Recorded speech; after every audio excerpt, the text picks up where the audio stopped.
Hello, everybody. Thank you so much for joining our next live at Ripple Suicide Prevention. My name is Alice Hendy. I'm the founder of the charity Ripple. And just to give a very brief overview around what Ripple is, it's a piece of technology that my team and I developed in the aftermath of losing my brother Josh to suicide in November of 2020. How it works, it's a browser extension that can be downloaded on Google Chrome, Edge, Firefox, Opera, Safari browsers. And once downloaded, it means that if somebody was to go on the internet and conduct a search relating to the topic of self-harm or suicide, Ripple would intervene, interrupt that search, and instead signpost that person to a selection of mental health resources that they can access both now and in the longer term. Ripple is also available to be downloaded through Wi-Fi networks as well. So a really good technical development that we've had at Ripple recently. This is another session today where we're going to be shining a light on mental health, on suicide prevention, by bringing in different guests to talk to us, share their experiences and help us raise awareness. And today, I'm completely honoured to be joined by Fay. You may recognise Fay from the BBC hit The Traitors. I was hooked on it from the first episode all the way up until the final. And Fay's interview with us today is going to be available to rewatch as well on social media. So make sure you have a look at that, as well as the other interviews that we have with lots of our other guests as well. And we will also pop a link on our stories so you can watch Fay and her talking to me about mental health and suicide prevention afterwards as well. We're going to be talking today about the topic of mental health and of suicide, and that can be quite sensitive and it can be triggering for some people. So before we go into this any further, I just wanted to give a bit of a trigger warning here. Do make sure that you're looking after yourself and take a step back if you need to, if at any point in this conversation you're finding things tough. So without further ado then, I'd love to introduce to you Fay. Fay, I've mentioned that you're from the Traitors, but tell us a little bit more about you, about your experiences. Good evening, Alice. Thank you very much for having me on the show. So that's fantastic as well. And yeah, I get people now recognizing me wherever I go, and I'm going to sort of tell the viewers how we met, because people might think, well, why is Fay from the Traitors sitting here? You know, why is she sitting to Alice? How come she's the brand ambassador? Well, I was out with some friends in London on a Saturday afternoon, and I had a rowdy table behind us, very rowdy table of about 15 hens partying. I don't know the names of who was getting married, but whatever was going on, they were very excited. And we just carried on our conversation, my friends and myself, and having a few drinks and a few laughs. And all of a sudden, this person came up to me and sort of sat very slowly next to me and said, "You're Fay from the Traitors." I said, "Yes, I am Fay from the Traitors." I said, "Oh," I said, "So you watched the program, you liked it?" Well, she said, "Actually, look round there." So I turned round to have a look. She said, "This lot on there dared me to go up to you. You got the short straw." And they said, "You go up and ask her if it is Fay from the Traitors." So hence we got chatting, and mainly about the program to start with. Alice was so intrigued about it. And I said if her friends wanted to come and have pictures, which some of them did, they had little pictures with us. And I just said, you know, "Cool, tell me about you. You want to know everything about the Traitors." I said, "What about you? What do you do?" And you said, "I'm into cybersecurity." And I said, "I love your band you're wearing." She had this beautiful purple band, which now belongs to me. I think I've had it on my wrist ever since you handed it over. How many weeks? Haven't taken it off. How many weeks was this? Cool. That must have been kind of early August time, I think. And actually, that friend whose hen do we were on gets married a week tomorrow. Wow, gosh. And So you'll be there, yeah, will so you? You'll be there. yeah, yeah, we'll be there definitely. Yeah. So, but it was a few months back now. So Yeah. yeah, a bit of time has passed. Yeah, and it was really weird because, like I said, Alice was wearing this band. She told me about herself being into the cyber, that was what you did, cyber security for your job. And then we got talking about Ripple.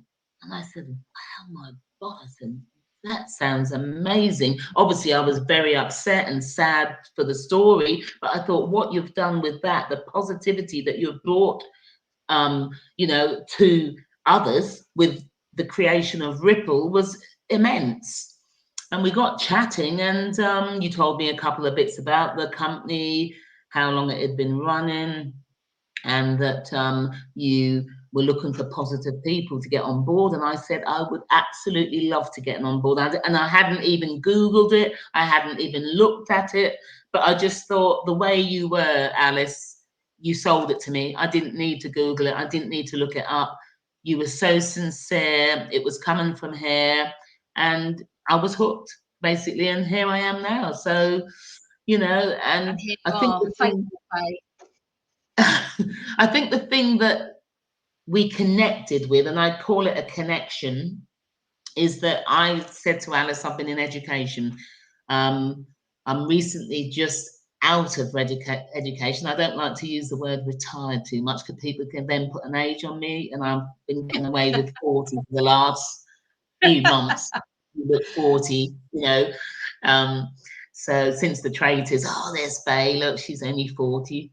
But no, I've had my 60th birthday this year, so I've taken a step back from working in schools, and I've been doing that for 30 odd, nearly 30 years, working in SEMH, which is social, emotional, mental health. I got hooked on that as well. I only went there to coach basketball because I'm a National League basketball coach, and a friend of mine said, we've got this new sports hall, we haven't got anybody to teach the boys basketball, and this was 20 odd years ago. And she said, you wouldn't like to come along one evening, just give a demo to our PE department, and then they can run with it. I said, yeah, I'll do that, no worries. Did that. About 15 boys turned up. Fantastic evening. It was stunning. It really was. And the type of school as well. It was boys that are really difficult to reach, so they were really motivated by it. And I had a phone call a couple of days later. The head teacher rang me up and said, I don't know what you've done, but these boys, they just won't stop talking about basketball. They said you were lovely, you played games, it was fun. And it was an evening session because it was a residential school. So some of the Right. boys were able to play right up until 8 o'clock. So I did, that was an afternoon activity right up Yeah. until 8 o'clock. And when she rang me and said, look, please, we'd love you to come back again. I said, I'm happy to come back again. I had a job, I was working full time, and I said, I will come back again. If it really meant that much to the boys, I'll come back. Came back, and there was 30 odd boys this time at the session, 30 boys in this new sports hall. Like I said, they didn't have anybody to coach basketball. I rocked up. The session was amazing. Parents were there, around the edge, watching and thinking, my God, my son never gets involved with sports. This is great. Left my mate. She rang me up and said, oh my God, the head teacher, she said, this was amazing. Whatever you've got is something really special. And I just left it at that. And a couple of weeks later, she rang me again. And my friend rang me and she said, Faye, the head teacher wants to meet with you. Would you like a job? We've got an opening. She thinks this would be great for you. I said, well, I've got a job and I like my job. And I said, anyway, she wouldn't be able to afford me. She said, she'll be the judge of that. The rest is history. I took the job, and I went initially to play basketball, but honestly and truly, Mm. Alice, what I learned from that environment is just absolutely incredible, working with the most amazing children you could ever wish for. Yeah. They've Yeah. all got labels. They've all got labels, every single one of Well, them. But I tell you what, this is it. This is it. And your experience, and I didn't know obviously this about you when we first met. I originally came up. I'd had a couple of lager shandies here and there, and I just came up and thought, oh, I'd just like to have a quick chat with you and have a photo with you. Little did I know that there's actually a huge link here between your experience of nearly 30 years in the education sector, dealing with young people who actually have suffered with mental health conditions, and as you said, are given Traumatized those, children, absolutely yeah, traumatized. who are at risk, absolutely at risk of self-harm and at risk of suicide. You know, it was almost like I was meant to come up and speak to you, to be honest. Synchronicity, Alice. I really believe in synchronicity, and Yeah, they say in life you meet people for a reason, a season, or a lifetime, and it was just meant to be at the right time, at the right moment. it really was. And you know, the fact that you've got this experience, and also you have all of these amazing connections actually as well within the education sector, for different schools, different colleges, teachers, academics, and other charities actually as well. That's huge for Ripple, because, as you know, I'm sure the people that are watching know, Ripple is completely free for the whole education sector to download. And if they do, it means that if any of those kids, any of those students were to search for something harmful, we Yeah. can get there and signpost them to support. So it was like the world kind of aligned really with our mission here, and your passion, even without the traitors coming into it at all, to be honest.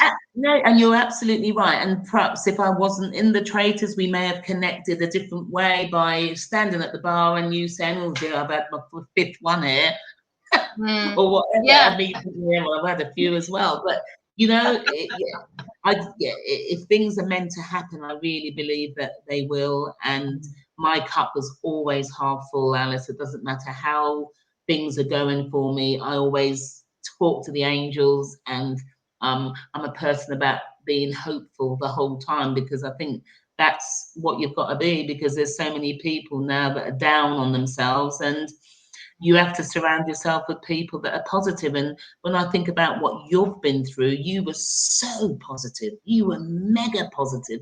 I mean, some people would still be not going out and socializing and just, curling up in a ball, but you were just fantastic. And I think that's what drew me to you.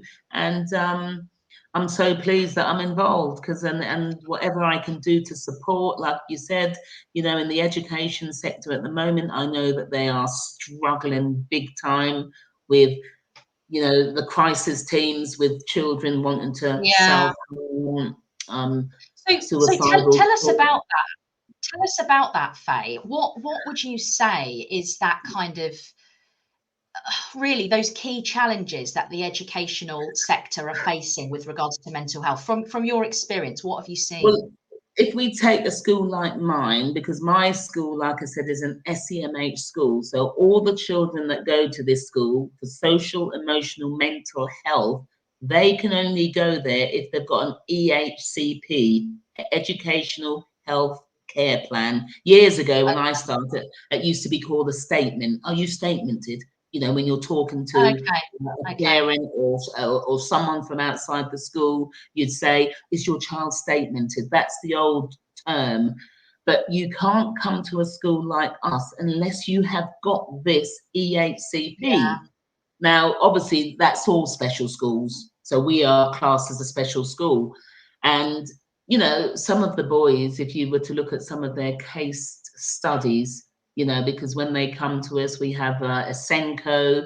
That's the person that does look at all the paperwork to see if that child will be a good fit for our school, because sadly, mainstream schools just don't meet their needs. They yeah, haven't got the resources. They really haven't got the resources, mainstream schools.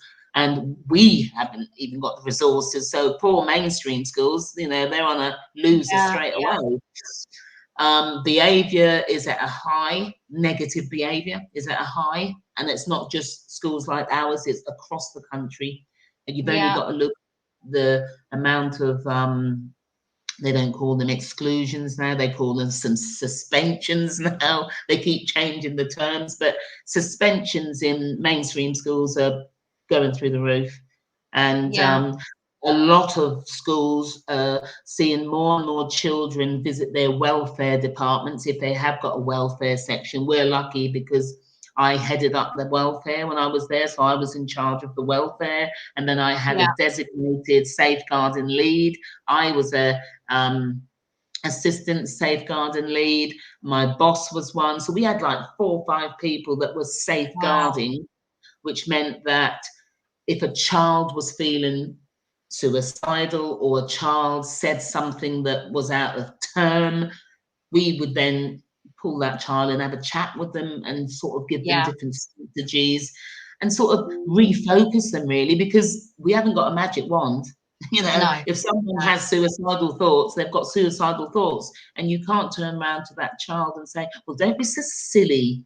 Don't be so silly. How can you have, you have to No. listen. You have to talk Of it through. course. Yeah. Yeah.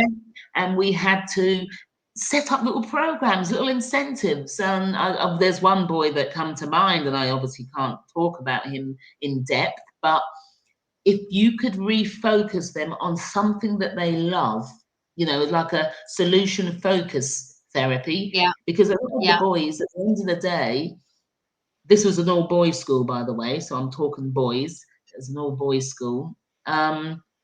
If they had a passion like basketball, because I was a basketball coach, I could just get the keys, go into the sports hall if it wasn't being used. We had basketball courts outside because I was somebody that sort of instigated that so that we could play, shoot hoops.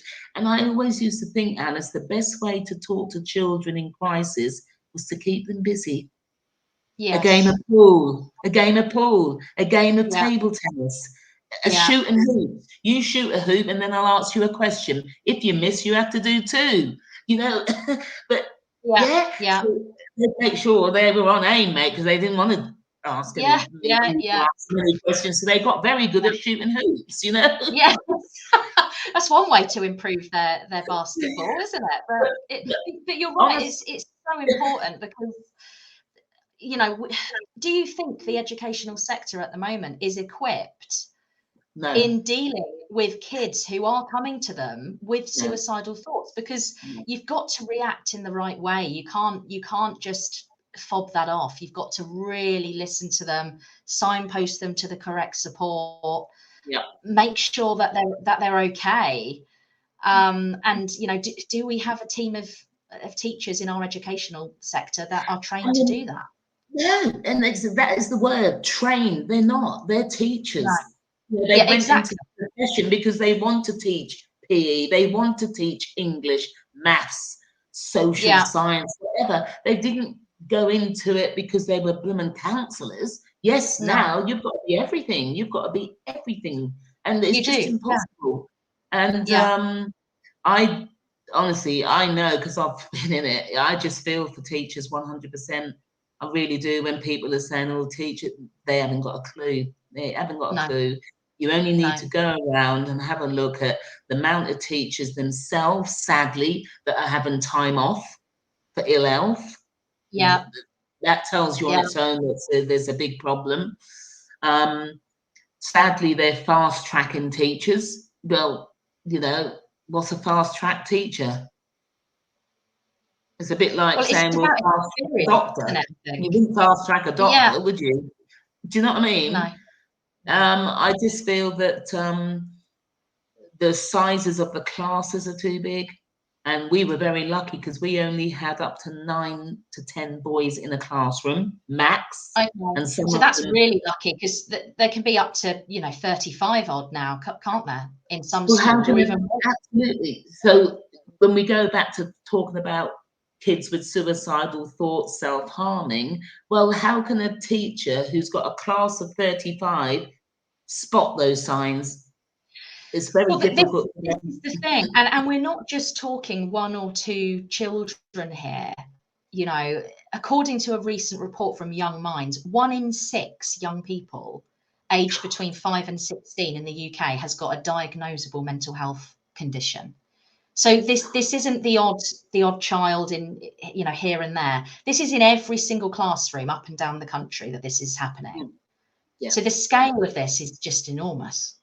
Yeah, and it's going to get worse, sadly.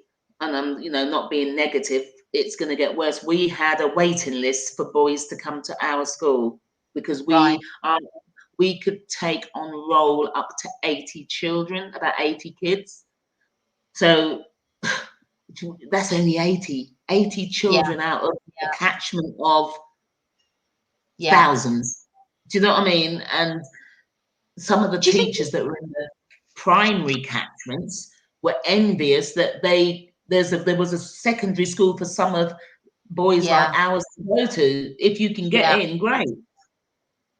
Do you think also, Faye, that, you know, and we'll take your experience here as an example, the boys that, you know, attended your school, do you think they felt stigmatized by attending your school? Do you think they felt stigmatized by being labeled as having a particular mental health condition? Well, it's interesting you say that, because I think some boys would, depending on where you came from. Now, if you came from the area where our school was, then you probably would a little bit more, because you'd see other children in your area and they'd think, oh, he's not at our school, why isn't he coming to school? Where if you, because we covered, the areas we covered would be Basildon, Southend, we'd have children from Harlow, Chelmsford, Colchester, over at Frinton, Clacton. We'd even have some children just out of the county if their county didn't have any space for them and they needed them in a school. We'd take out the county children. So I think the children that were more close to their catchment probably would feel more stigmatized, because they'd think, well, he's home. He's just come home. Where's he come home from? Because he's not going to my school. Where if you're from Chelmsford coming into Colchester, where I worked, well, your mates wouldn't know. You could say, oh, I'm at a boarding school. I'm at a very posh boarding school. Make it up, you could say. But some boys hated that label, special. Absolutely. They really did, some. But do you know what? I can imagine they do.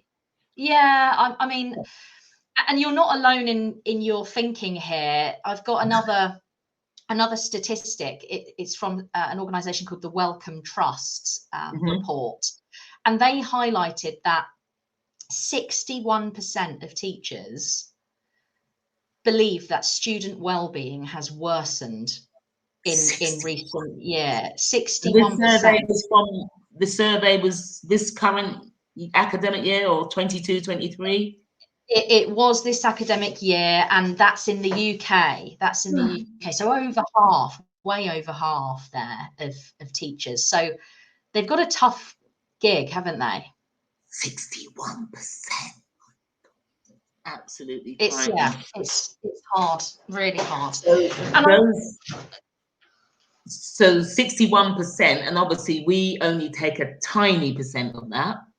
Yeah. And within Essex, I think, I'm just thinking, there was probably only 2 other schools when I was in my tenure, 2 other schools like us, one north, one south, and they would cater for a similar number to us. I think there's another couple opening. There's one in Suffolk. So in the whole of East Anglia, there's probably only about 10 schools like ours in the whole of that area.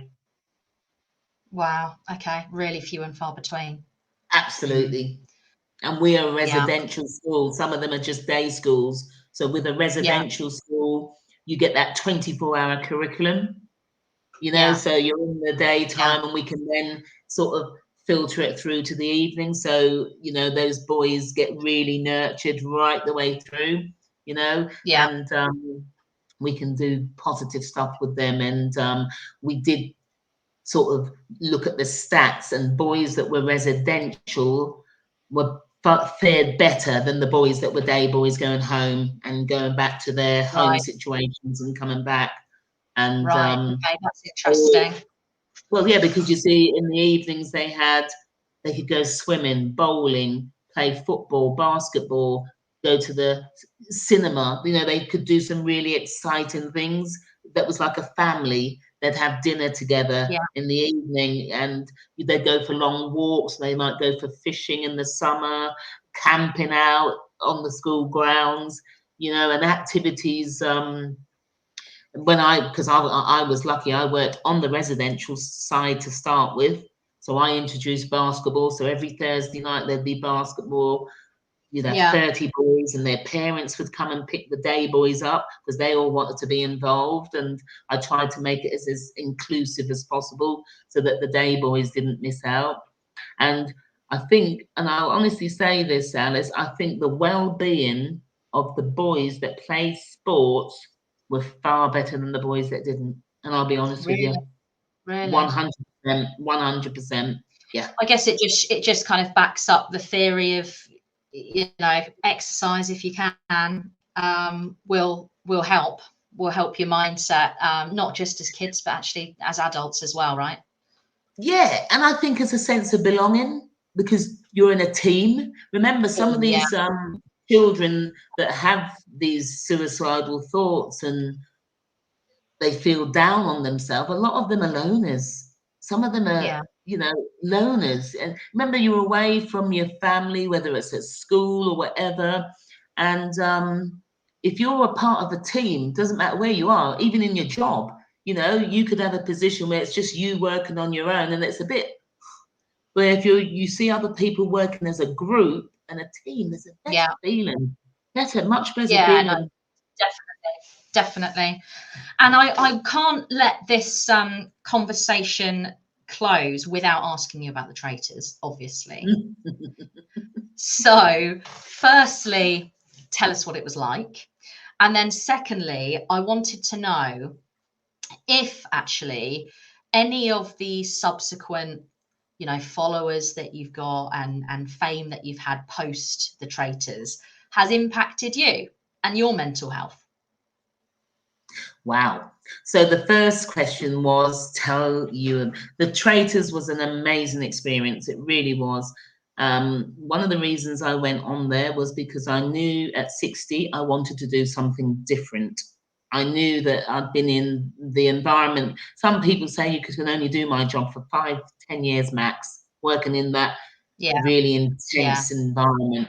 So I just thought at 60, life begins at 60 now. Let's go out there and do something totally different. And I thought, my God, what can I do? Yes, I can do my basketball, but I'm too old to be running around and showing kids drills and skills. It's true. What else do I want to do? There's a couple of things I want to do. Write a book, which I've started. Yeah, so brilliant. I've started that and I'm doing that on the side. And I'm Okay, quite liking that as well. It's yeah, an autobiography as well. very good. And that starts for me as a small one right up until now. So that'll be Okay, interesting. yeah, And the Traitors came along, and I just thought, my God, this could be it. This could be something totally different. Take me totally out of my comfort zone. yeah, Because when you've worked in a job for 10 years, you're comfortable, aren't you? So yeah, yeah, I was yeah. very comfortable in my job. And yeah, the experience of, do you know what? I felt for a lot of the people in the Traitors who were there because I work in such an intense environment anyway. So for You're kind me, of used to it. yeah, and that environment was so tense. And I just saw Wasn't people, literally breaking down and whatever. And Yeah, I was there supporting them 100%, because I just thought that was me. I had no choice. I would want to do that. yeah, But yeah. I don't think it's for the light-hearted. You, No, you, you've got to go in there if you're mentally strong because, I think it's a horrible thing when you're in a situation when you don't know if people are lying to you. Because in life, people lie, don't they? yeah, In everyday life, you get people telling fibs or whatever, but those people were lying most of the time. But the thing is, yeah, we yeah, didn't know who they were. So you couldn't really form true friendships. Yes, you bonded with people, and I have bonded with some wonderful people, and I think there's a few of them that will be in my life for a very long time. That's the truth, Alice. And Yeah. there's others that won't be, because that's just how it is. Yeah. So you never knew at any point when someone was talking to you, Jen, were they making it up? You know, are Yeah. you really? This is the You're thing. really The a plumber, confidence are is you? You're a lacking, plumber? and I don't know yeah. about that. You didn't know. And most reality TV programs, even Big Brother, because that's back on, at Yeah. least they can be themselves and be honest about it. Yeah, and you can't on this show. It's a really weird one. Nothing like it, is there Yeah, really, yeah. before? So I was getting close to people that I thought, oh, they're not traitors, they're lovely people. They can't possibly be traitors. And then to find out that the people that I really liked were traitors. You Yeah. know, Yeah. particularly Will and well, the three of them. Alyssa, I got on very well with. Will, love him to bits, and Amanda. And the three people that I was drawn to, isn't that weird? They were all the It ones is that, weird. because I'm very Yeah. vulnerable, you see, because that's my nature. That was true, because that's Well, why I work with those boys. You've got to be yeah. one of those people To that be fair though, they all played such a great game, didn't they? They really did play such a great game, all the way through. So I'd imagine lots of people that are watching this will probably go back and watch the Traitors they again need to, because now on series two will iPlayer. be next. Yeah, because series two will be out next season, then next year, Yeah, sorry. So they yeah, need to watch season one. And yeah, the definitely. And second see you in question you it. said, sorry? See you. Make sure they see you in it before the new season Absolutely, yes, comes yes. out. Well, it was Hopefully. interesting what Cormac said this morning, didn't he? When on our other call this morning, Cormac said I was the talk of the office. And I think, Yes. well, Yeah. right, okay. Yeah, exactly that. So have a look. If you haven't watched The Traitors, I would highly recommend. Now you said But my about my final question, new. Oh, sorry. I was just going to repeat my. You said the second question was something to do with fame and has it yeah, affected me? if you've had any kind of struggles with your mental health after The Traitors, because firstly, the show is really intense, as you've mentioned already, really intense, probably a lot more intense than most of the other reality programs that are on. Yeah. But secondly, you know, with social media, which obviously has a huge part to play in people's mental health on a daily basis, Mm-hmm. with the pressures of, you know, TV appearances and everybody wanting a piece of you, basically, how have you managed that? And has it had any impact on your mental health, would you say? Do you know what? I'm very lucky because I went straight back into my work, which was the best place for me. See, now some people wouldn't have done that. They would have either left their jobs, not returned, whatever. I went straight back into my job, Alice. So I was Okay. surrounded with all the people that we were a community. Our school is a true community. Yeah. So I still say our school, but the school was a community. So I had all my comforts around me. I had all the people that could rub my bumps, yeah, and Yeah. I Yeah. could talk it through with them. And because everybody was so interested, and I'm talking the boys, I used to have a lineup of boys sat outside my office wanting to know about the traitors, and the parents. The parents would ring the front office and say, "Oh, could I speak to Faye about my son?" And they'd put them through, and they'd say, "Oh, by the way, we loved you on the traitors." So I could talk it through, and we keep saying talking is the best Yeah. way, didn't we? And I was Yeah. talking Yeah. constantly. So there wasn't a day that went by. I came back from, so we did the Traitors in the early summer. It wasn't aired until the November. I didn't leave until the April. So I had 6 months to decompress. Yeah. Yeah. Which is good because it does help. It So I does got that help. all off, and I had Yeah. my family around me. I mean, yeah.